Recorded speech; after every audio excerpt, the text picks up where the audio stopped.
kill flows, Nintendo Switch. I'm on some shit that's monumental, magical, artificial intelligence. Jotted down on scribes, the last of a dying breed. They wonder how I survived. Turpentine, turn the tide, go. What's going on, everyone? This is your boy AshTheMan. How's it going? So this is your boy doing a video, and this video is kind of inspired by J-Chip because it's his response to Make It Dan's video game console tier list. And I just got a chance to check out his, and also I checked out J-Chip's video game console tier list. So I was like, man, you know, what we all have in common is that we play games, some being retro, some being most modern, but I think we can all say that at some point we started from somewhere. So I was like, let me do a tier list. Now give everybody the love, or at least show you the love that I have for this. So I just want to go over a couple things before I start this tier list. Now, the main thing that is going to affect my tier list is my experience with it. It's like my experience with each console when it came to playing games, maybe the attainment, or just in general. It's my experience is really going to determine on a tier list. Now, game performance and what the critics may have thought about the game does play a tad bit into it. But however, I think my experience would be the one to really dictate the most possible tier list of it. Now, one of the main things that I want to say is that I did add a section where it's a no experience. No experience meaning two things. One, of course, I haven't played the system. Secondly, is that maybe there was an oversaturated, version of the system. So I'm going with the more familiarized system to really make out the best possible experience with. And thirdly, if I really haven't experienced like that much time with it, like I don't want to put something on a tier list which only been out for maybe 1 or 2 years. I don't think that's a fair review of the console, because at that point in time the console could change. For instance, the PS5 is definitely going to be on the no experience list, is because I haven't owned a PS5 no more than a year. So I don't think that would be a right response to give the PlayStation 5, because the whole ecosystem of the PlayStation 5 could change. So let's go ahead and definitely get started. Now, one thing I'm gonna do first is that I'm gonna get everything ranked out first, and I'm gonna come from F to S. So you guys is gonna see me just start rearranging it. So let's start putting everything that's on the no experience list first. So like for instance, this, I don't own the Series X, so I'm gonna put that, I'm gonna play that, I'm gonna play that, put that in there, put that in there also. Let me see, again, Sega Systems, and I'm gonna also talk about Sega Systems too. So let's see, here we go. Let's see what else. Put this on here like a steamroller, I don't know. Put this up here, put that. Let's see, they got double the Xbox, so I'm gonna put that up there, put this up here, put that up there too.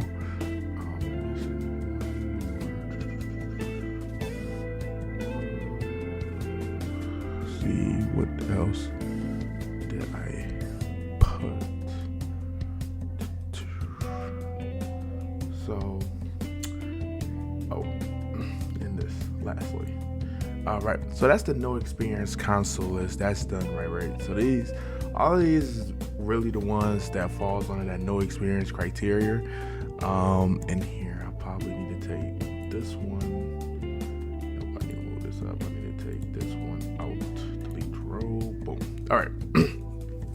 So let's go ahead and get started. So with tier F, the first nomination for tier S is the Xbox 360. Now, a lot of people are going to be like, okay, the Xbox 360, why, Ash? It's just as good as the PS3 in that time. Well, see, this is my experience with the Xbox 360.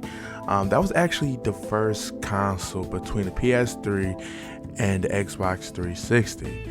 But my experience was horrible. Like when I bought it, I experienced the red ring of death within the first month. I did the whole warranty thing where Microsoft, they sent me on another one. Another experience is Red Ring of Death. It happened again on that new console within a matter of a week. So they advised me, hey, try to go through a third party. We're going to recommend a store to you. They recommended a store to me, and unfortunately, I still experienced it. But however, the way that the store was working on the system, it invalid my warranty, so I couldn't get a replacement back for it. So unfortunately, I ended up trading into GameStop and went formally of getting my PS3 ready. So unfortunately, I had a very terrible experience for it. I didn't really get to experience much games for it. I do know, however, they did have like a few time exclusive content, especially when it came to Call of Duty. I know Gears was good. Halo. I had a chance to play it on my friends on 360, which was Halo 3. And again, for what I had played was good so far. Just my experience again just wasn't that great. And again, I only owned it for that long, so that should tell you right there. And that's one of the reasons why it falls on tier F list. So the next thing that goes on tier F list would be the Nintendo Wii U. Now, honestly, if I had to say amongst all the Nintendo consoles that I have ever played, the Wii U falls short on my least favorite console amongst the company. Like, again, it has some titles, but now almost every title is on the Switch. So it really made no sense for it. And my Wii U is probably like the most console that has collected dust in that, deep progression in years. Like, I don't even touch the thing. I think I probably lent it to my sister-in-law, and she probably don't even play it as it is. So the Wii U definitely falls short because again, the gamepad was, a lot of people may say they may hate or love the gamepad. I'm one of those who hated it, because if that gamepad went out, man, you're spending a lot of money to get that gamepad replaced. To me, it just wasn't a good buy, and I'm so glad that a lot of the titles came to the Switch to be able to be played. So yeah, so again, this is the tier F list with the Xbox 360 and Nintendo Wii U being on there. So yeah, so let's go to tier 3. Now tier 3 is going to be the Sega Genesis 16-bit. Now, the reason I'm gonna put this on the D is because if you kind of compare it to the library and everything of the Super Nintendo, I tend to lean more towards the Super Nintendo, because again, Mario games, like for instance, like Mario World, and then they even did the Mario All-Stars, which included some of the classics, and if you found the right Mario All-Stars, it had Super Mario World in there to begin with, the Mario 7 Star Land, the turn-based RPG. Man, they had quite a few titles. Now, the Sega Genesis did have, I think, the X-Men game, which was like a platformer. They had 1 and 2. I know there was Home for Sonic, but wasn't really that big of a Sonic fan until Sonic Adventures came out. So honestly, I don't really have too much to say bad about the Sega Genesis. Is just, again, I played more to the Super Nintendo. It's, they had a few games on there, but it just wasn't that big for me. So yeah. So the next thing to go for is the Nintendo DS. Now the Nintendo DS, I know one of the main games that I played on there was the Golden Sun New Dawn. It was a turn-based RPG, which Golden Sun is kind of like an underrated RPG series, especially if you're familiar with playing it on the Game Boy Advance and Game Boy Advance SP. But I really don't have too many other games that I have played on here, because to me, after Pokemon Ruby and Sapphire came out, I kind of lost a lot of interest in Pokemon in general. So it really just didn't do anything for me as far as any other titles that would gradually attract me to this particular system. So yeah, unfortunately, it has to go into the D tier list. So yeah. And that wraps it up for the D tier list. Now let's go ahead and start with the tier C list, in which is going to be the Nintendo 3DS. Now the Nintendo 3DS, the kind of version I had was the XL with the 2 analogs on there. Now I do know that I had Fire Emblem, the Zelda Link Between Worlds. I had the Mario Luigi Dreamland. It was a few other titles that I had on the 3DS, but honestly, I sunk hours into the 3DS because of that. It was to the point to where, just the games in general just really like draw me in.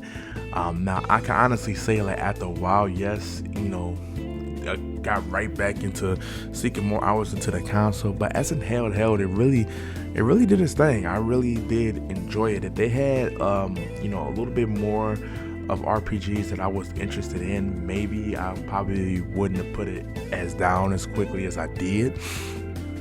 But ultimately, it really was a good thing. Like, I have no really bad things to say about the 3DS, but I had a good experience for the amount of time that I had it.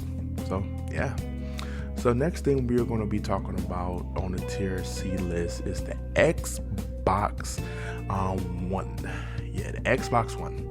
The reason it falls on the tier list is because Xbox had a really jumpy start when it came to the whole PS4 and Xbox One era. The DRM system that they were trying to promote just wasn't hitting with the fans, especially coming off of the huge success of the 360. Now they did a good job like introducing the Game Pass in this era, really outshining like gamer subscriptions all over. It's just that the ecosystem with Xbox was kind of weird at this time, and also their setup was, like the UI was just kind of weird. I mean, at first it was to the point to where it was like things could never be the same on a home screen, to where they had to update it a few times and figure it out what worked with it. And I mean, as of right now, it sits in my bedroom, being like the main media device in there to watch like Netflix and everything. And I do occasionally play games on there because I do have the Game Pass, but it falls on tier C list because it was things that Xbox was trying to force up on us and just wasn't agreeing with. So yeah, it falls on the tier C list, people. So the next thing up is the Nintendo Wii. Now the Wii, man, it came out swinging. Honestly, if you had to look at like all three, like Xbox One, the Nintendo Wii, and the PS4, man, the Wii really sold. It did numbers, like it did real numbers. And I mean, the only thing that gets me about the Wii is that it had a lot of saturated games that people just wasn't interested in. Everybody was trying to get on the Wii's hype, and unfortunately, a lot of their games just wasn't there. But for me, it was like I didn't own too many of the titles. I just owned the Super Mario Brothers, a few of the Resident Evil Chronicle games. But outside of that, I was playing the motion games that it came with. Majority, I wasn't even playing any other games beyond that. So my experience with the Wii was good while it lasted. It's kind of one of them buzz that comes and goes. Like, of course you're gonna play it, you're gonna love it, but then after a while it's like, do you dedicate that much time to the Wii? And unfortunately, I did not. So yeah, it falls on tier C. I mean, it was a good idea and everything, but it just didn't last. Now, the next thing up is the PSP. Now, the PSP was a great handheld. Like, it really was. It had a lot going for itself. The UHD with the disc just was kind of weird, but they added quite a few RPGs that was going for itself. It just, again, it was just one of those things that if you own a PS2, it kind of really just didn't make too much sense to dedicate that much time to it. A lot of people like, well, they had titles that kind of really wasn't the same for the PS2. Granted, but there were still games that's on the PS2 that can like outshine and make it so that if you didn't own the PSP, you wasn't really missing out on much. So that's one of the reasons why I fall on the tier C list. Now, next thing up is the Game Boy Advance. Now, the Game Boy Advance was kind of like the update to the whole Game Boy, like series, because I know it's the regular Game Boy, and then they had the color, and then they had the Advance, and of course it come with different cartridges. You can still play the regular Game Boy games on the Game Boy Advance, but outside of that, the Game Boy Advance just, it was just an upgraded version. They didn't really have too many like Game Boy Advance games that I really just dedicated that time for. Besides, I know for some of the Pokemon games, they had Pokemon Crystal that came to the Game Boy Advance. After that, it was Ruby and Sapphire. I do know that again, the Golden Sun series is something that really stands out for me for it. But outside of that, a few Yu-Gi-Oh games, it was nothing. So unfortunately, I don't really have too much to say about the Game Boy Advance, being that it was just right after the Game Boy Color and they only had so few titles. So yeah, falls on the tier C list, people. So let's go up to tier B. So tier B, we about to have the PlayStation 3. PlayStation 3 for me was my answer to the destructive experience that I had with the Xbox 360.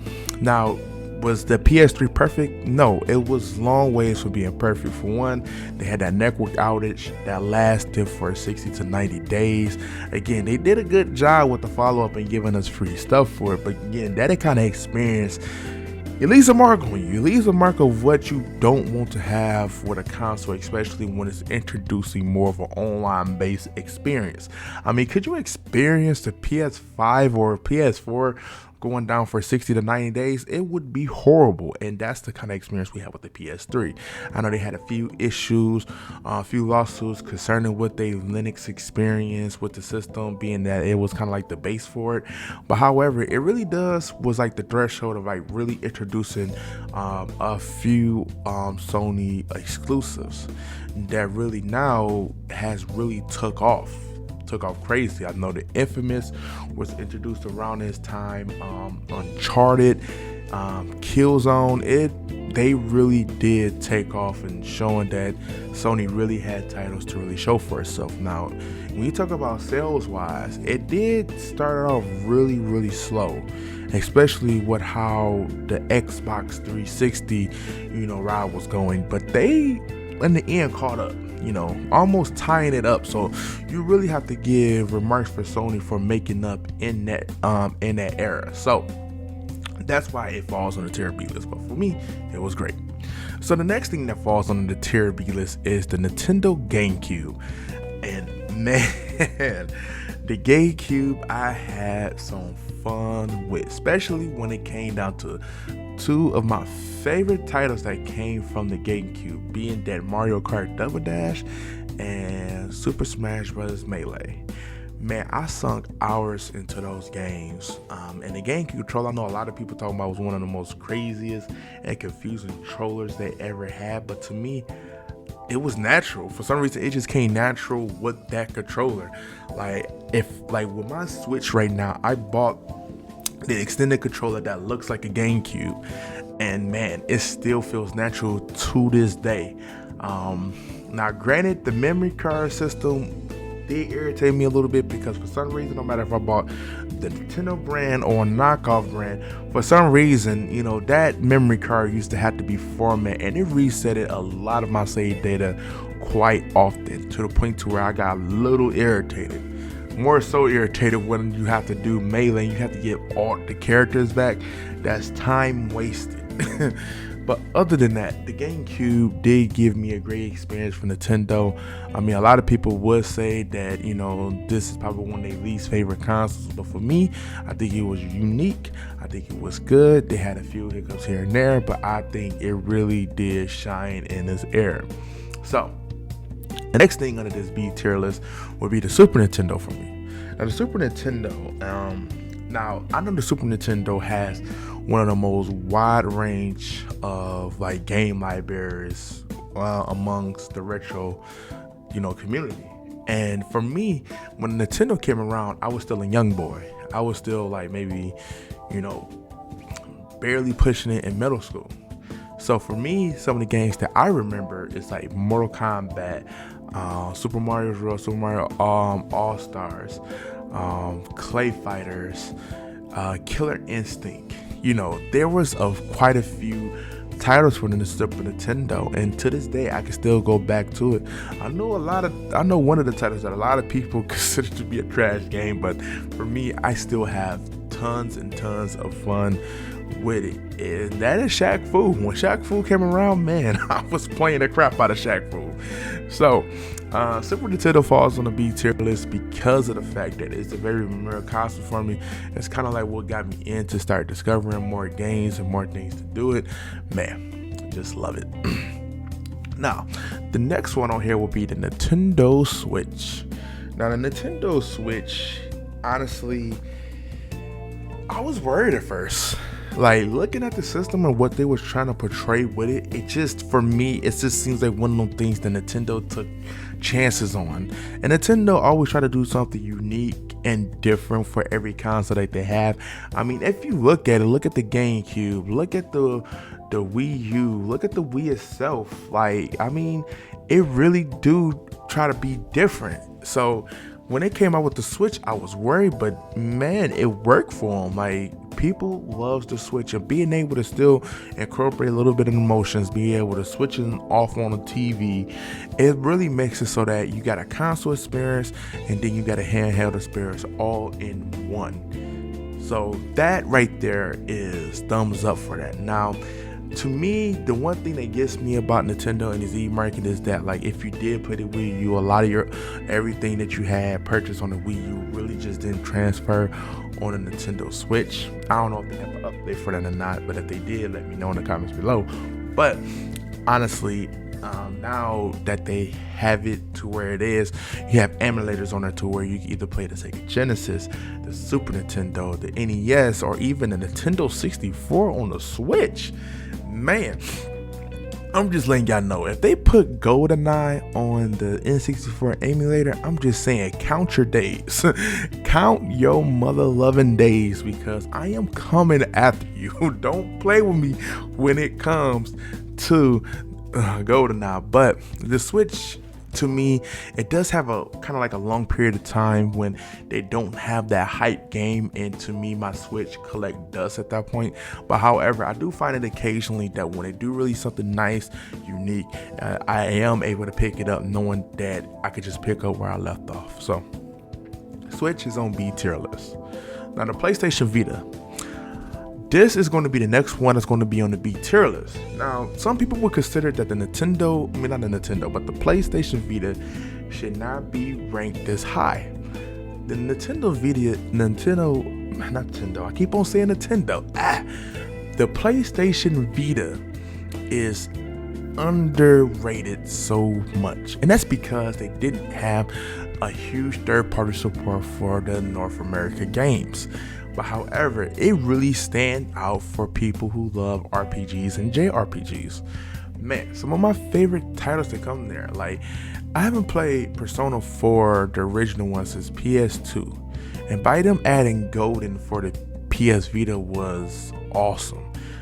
Freedom Wars was also another good title that I really sunk hours into. The Tales of Hearts art on there was awesome. Loved it.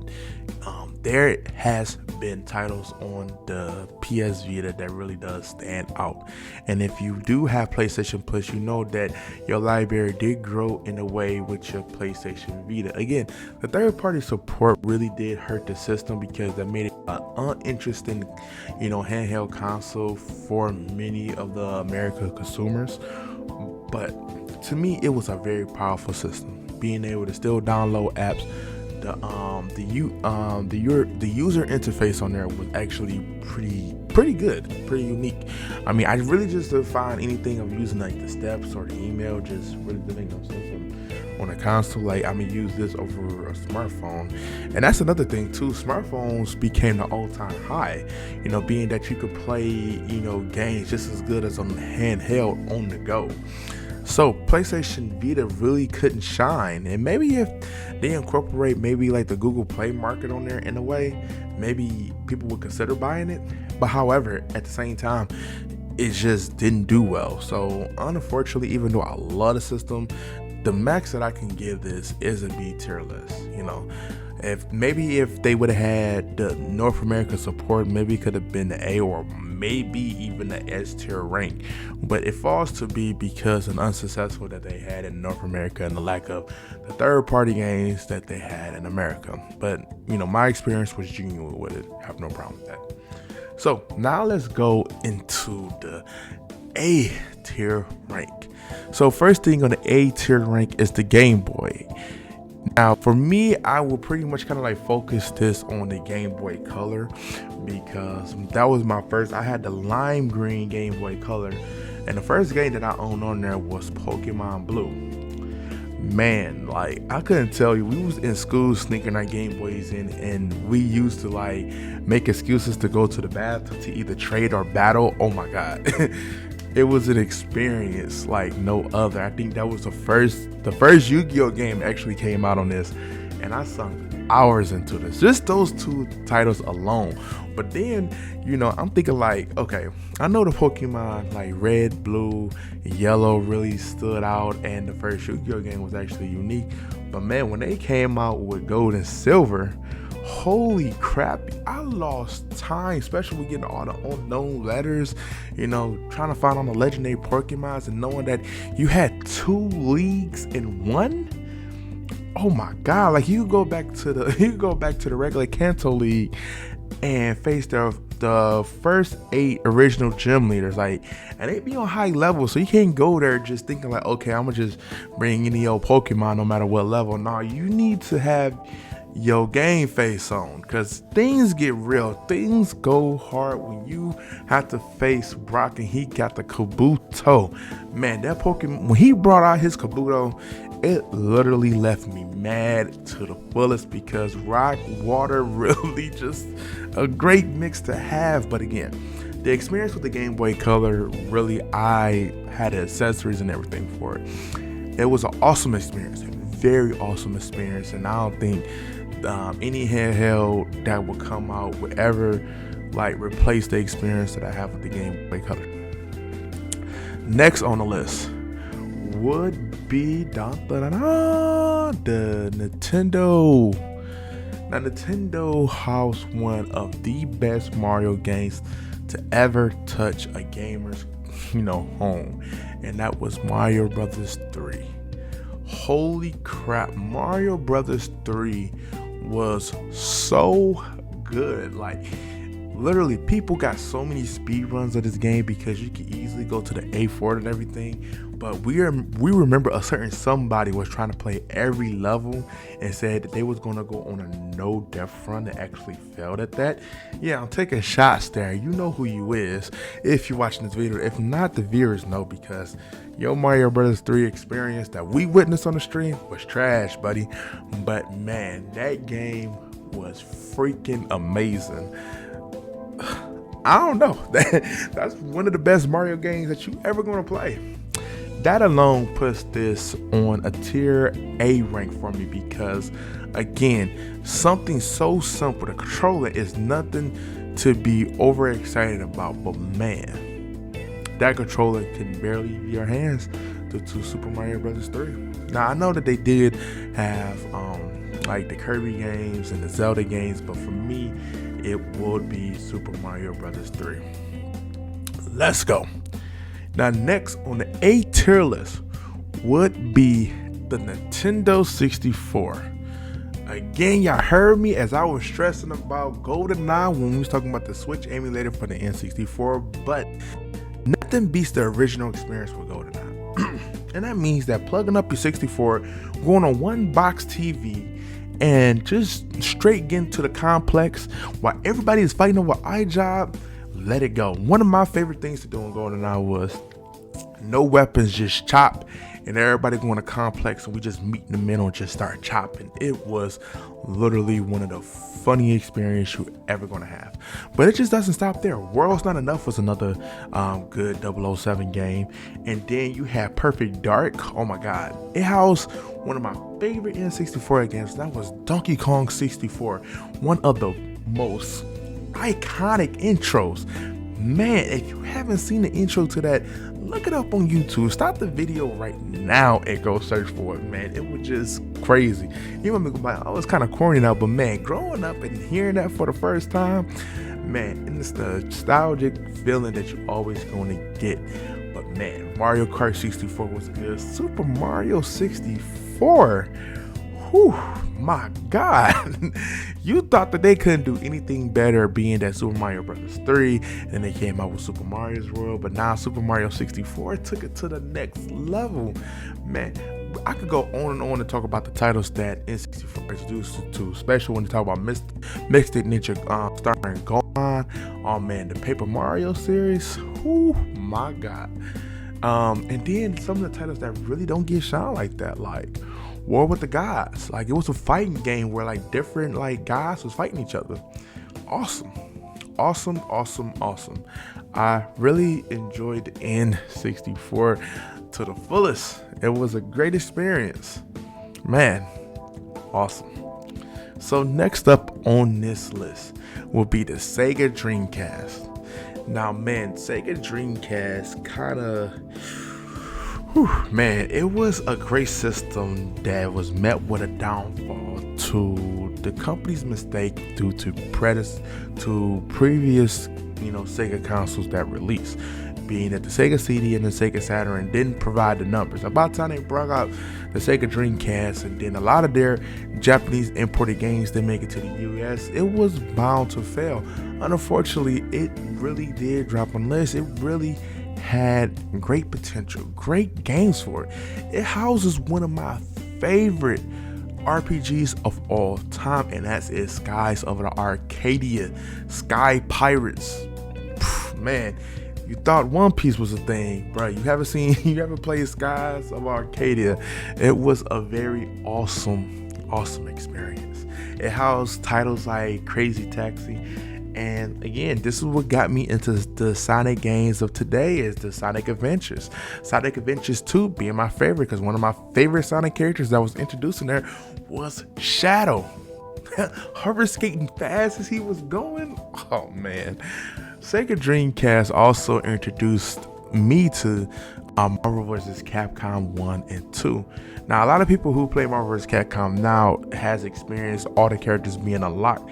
But man, that was one of those games, just like Smash Bros. Melee, where you had to unlock the characters, buy with points, play arcade mode constantly, fighting in versus mode. All of that led up to you unlocking more and more characters, to where you had to get everyone and the extra costumes and colors and everything. It was a grind to unlock. Some things that fighting games must have forgotten about is unlocking things within the game to really stand out.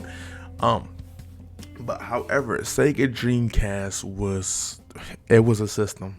It was a system that we wanted to be good so bad. It even introduced me to idiots on YouTube that literally blamed Sony for the Sega Dreamcast fall, and unfortunately, you can't blame Sony for what the company has already done with the unsuccessful consoles of the Sega CD and the Sega Saturn. That's their own fault. So, but again, love the Dreamcast. Now let's go into the S rank. Now before I go in here, S rank meaning that, man, I have little to no complaints about any of these consoles that's appearing up on the S rank. These consoles have really stood out to me over the years and really, really took things by breath. If I do mention a little hiccup here and there, it's very little. It's very little, because that's what I personally didn't do with the console, or maybe it was just unnecessary.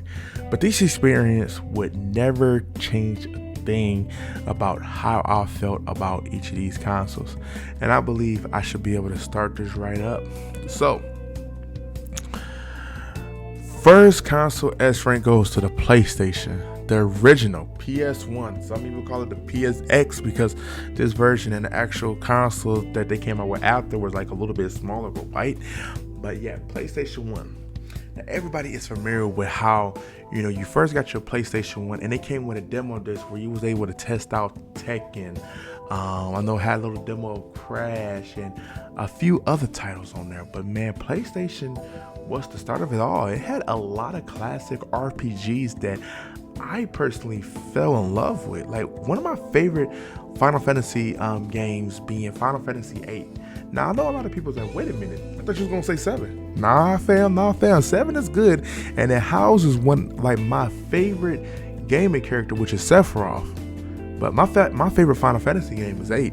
8 has so many good things going on for it, and a lot of people would consider it not to be that great because of how the battle system is, being that you had to draw magic and everything, but that world was vast.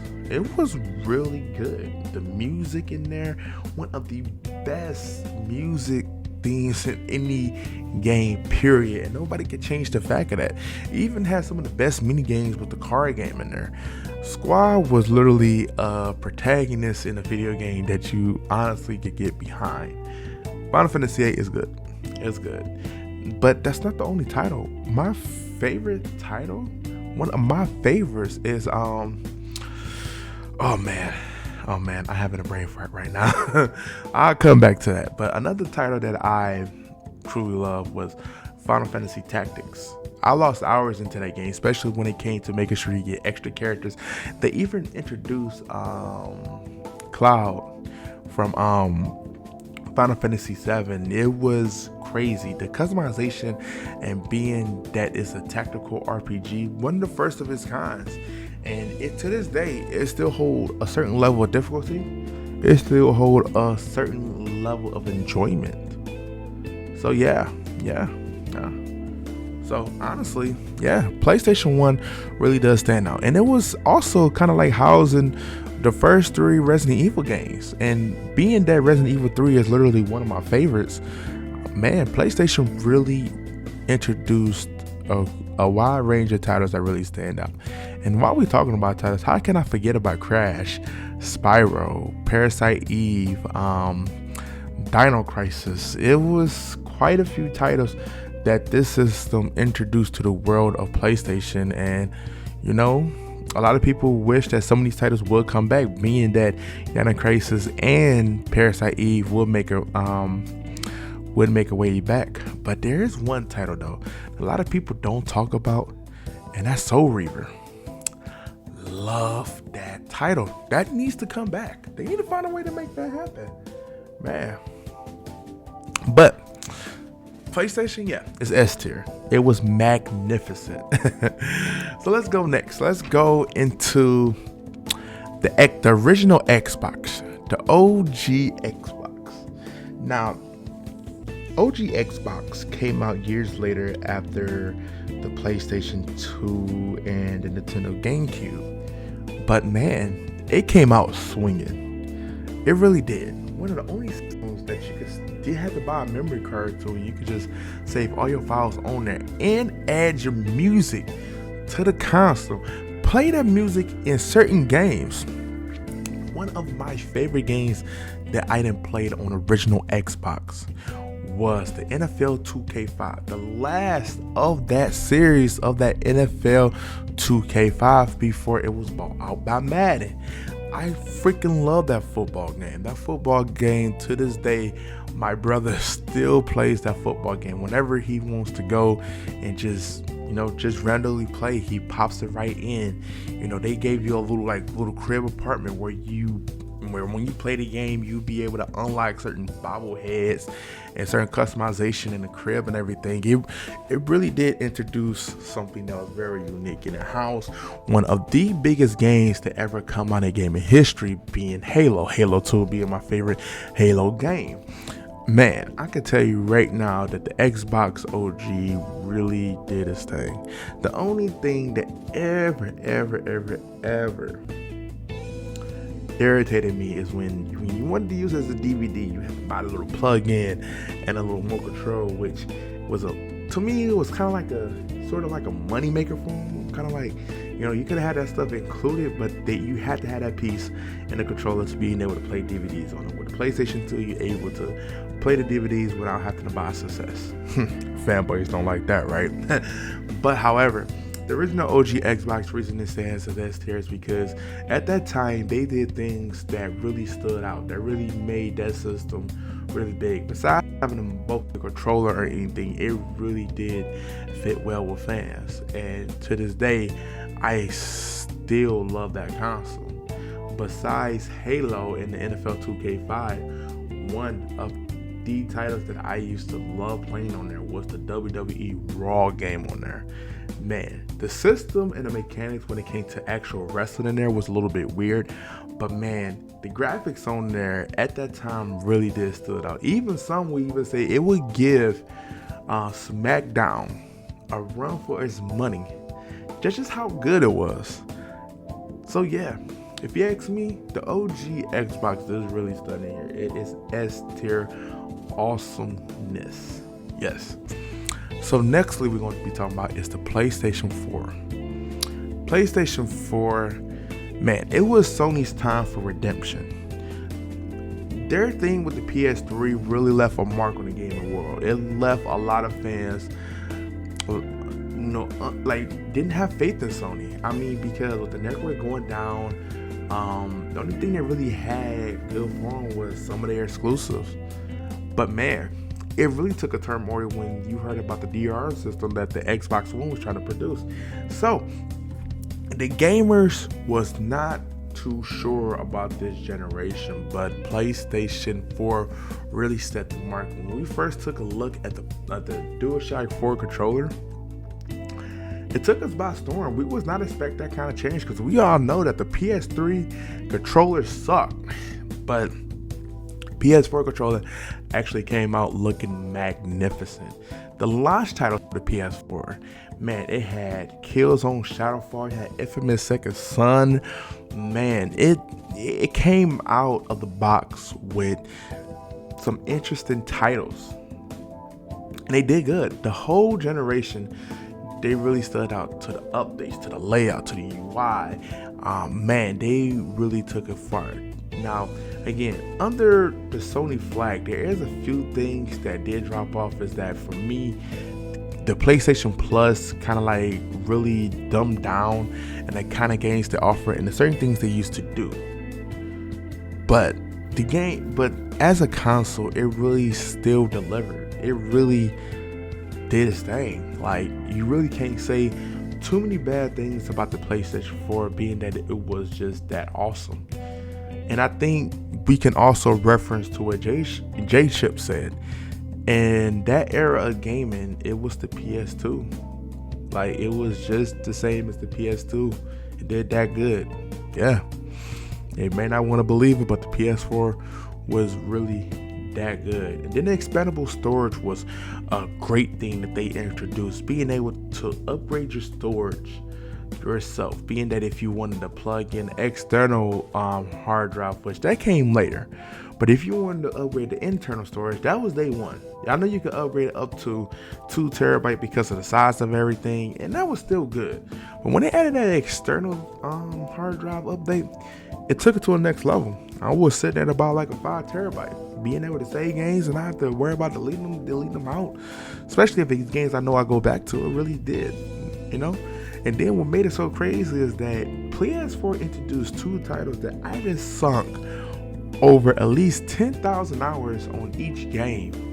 And that's being one, Warframe. Secondly, Destiny and Destiny 2. Like, I done sucked so much hours into these games because of this era. And PlayStation 4 is where I did it at the most. That tells you something. That tells you. PS4 has left a mark on the gaming world to be known as one of the greatest consoles to ever hit the living room. It was just that awesome. Just that awesome. Now, the last one, and that is the PS2. Now, PS1 had tremendous success. That was Sony's first console. So, they had to live up to them expectations of the PlayStation 1. They really did. We can all say that it did that and some. It came out being able to play DVDs later. They added network compatibility. Oh my God. This console took the gaming world by storm. Like so calm. The Tekken series introducing us with Tekken Tag, Tekken 4, Tekken 5. Oh my god. Like some of the Mortal Kombat series they had, even though they're not well received no more, but man, Deadly Alliance, Deception, even Armageddon, they really did come in here with a lot of good titles to show us. It introduced us with Jack and Dexter's, Cy Cooper, Ratchet and Clank. We was really introduced to games. One of the most iconic games of all time will be God of War. God of War came out, man, people went crazy. Heck, if you wouldn't even take it a step further, this is where the first place we got to play Grand Theft Auto 3, Vice City, San Andreas. Come on. If you didn't have a PlayStation 2 in your living room, something was wrong. It left that kind of mark on there, being that it was just that good. And then if you wanted to play multiplayer games like SmackDown versus Raw, well, will it be that? I think so. I think they introduced one of them there, but the main SmackDown that I remember from the PlayStation 2 era was SmackDown Here Comes the Pain with Brock Lesnar on there. That was the most iconic wrestling game that I played on the PS2. Man, being in the ladder match, the cage match, and you want to play with 4 to 6 of your friends, you plug in that multi-adapter and you get in there. You get in there. And then the Dynasty Warriors series really blew up around this time, being that Dynasty Warriors 1, not Dynasty Warriors 1, 2, 3, 4, 5. Oh my god. The PlayStation 2 really did its thing. It really introduced us to a whole nother level in gaming. It took us by storm, and we grabbed that storm. We rode that mother loving storm for so long with the PS2. Love it. I love every second of it. And honestly, there would never be an era that can compare, that would do it better than the PS2. And yes, if you're wondering why I say this for life, yes, it is my favorite console. Favorite console because it added levels. It added Final Fantasy X, which is one of my favorite Final Fantasy games. Come on now. Tales of Abyss, Symphonia, oh my god. Star Ocean, Until the End of Time. Come on now. It gave us so much, not just only with the RPG, the action, racing, because Need for Speed Most Wanted, Carbon, Midnight Club 1, 2, and 3. Man, I'm just going down the list. Heck, Devil May Cry 1, 2, and 3. Whew, my god. Silent Hill series. Heck, Resident Evil 4. Man, they was all over the place. And again, they did a real good job doing so. PlayStation 2 was in everybody's living room and did what gaming consoles wish they can do. Have that much success. And it literally made Sony a major competitor in the gaming world. So yes, if you ask my experience with this was magnificent. Better than magnificent. It was godly. Fuck it. If I was to do it, I add another rank and put God tier on there. It was just that damn good. But I want to wrap this up, people. This is my console tier list. I hope you guys like it. That's the main thing. I hope you guys like it. Understood my experience and how did I, kind of like dive into this gaming world, being that, there's consoles that I love, consoles that really just wasn't hit like that, consoles that last, consoles that didn't last. It's all there. It's all here for you guys to see. Again, thank you so much for attending my video game console tier list. See you later.